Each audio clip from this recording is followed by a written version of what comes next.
Abbaan mana eegee sirraa turee jira. Ture. Haa. Hagam takka?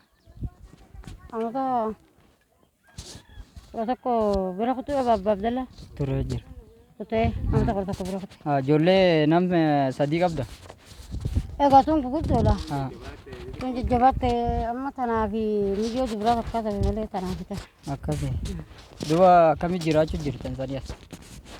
Jiraachisumatti jira gaariirraa akka Nama isin gargaara? namni gargaaru hin jiru. Haa. Carraa inni hanga ijoolleen jajjabattee tuun hin qotini nama carraaqa. Akkasii. Egaa Rakkoon tasirra geesse waan mudannoo. tarakkattee gosan karaa dabarsine. Kanneen karaa dabarsine gosa waan qabnu goosifne ammas dhabne sitti finne. Haa. Kasi dandeenyee karaa dabarsine. Taanee rabbiiniif gargaarsisaatu. Haa. Kasi. Akkasii rabbiin si haa gargaaru.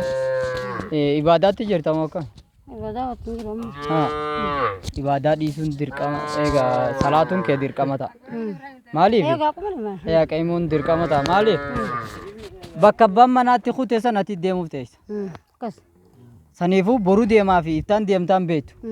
Saniifuu keessa rabbi si haa tursiisu ibaadaa godhuun kee dirqama. Du'a namni gartee nu dhufuuf teessi namni hin beekne hin jiru. Yoommoo ibaadaa godhaa gartee ijoollee ta'e yaa rabbi na gargaari jechaa akka sossoo taate ijoollee illee bakka sii geessi. Ijoollees du'aa itti godhaa. Taanis diinii quraana kennachaa akkasitti deema. Nuti sanga tokko si gargaarra. Yatiima gargaaruuf jennee if qabnee yaa'u jirra. Saniifuu asis salaata kee salaati. Wanni gaafa gabrii gatseena wanni tokko farrate irraa nama gaafatan mataa salaataati. Salaata maali eegaa rabbiin nama kana wanni guutuu wanni hin uumeef haa anuma gabbaranii fi hin uumee jee akka jirutti. Saniifuu rabbiin si gargaara. Odoo qarshii hanga tana wayini itti bitadhaadha. Taan irra dhufnee isin gargaara. Amma yaada isinirraa baafneemi dhufnee rakkoo jirtu kanaa isinirra deemnee isinirraa furrata jettu.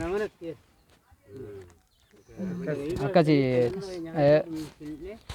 xiqqollee gammachuun sinni dhaga'ama. Gammaddee? Bara amma daa'ima haa taalan gammadaniiti. Eegaa si daran. Eegaa akkasitti gammaddu amma. Kanaa bar warri haalan gammadu. Eegaa isaan xixiqqaa kanaan maallaqa irraa nafne. Haala lama akkatti mirqaananii ta'u isaanitu isinii gaabeeti. Akkana laala. Eegaa takka taabba Abdalaa wanni siifanii inni taate. Akkasitti jajjabaadhaa nuti isin gargaarra. Ayyee du'aa godhi ammaas.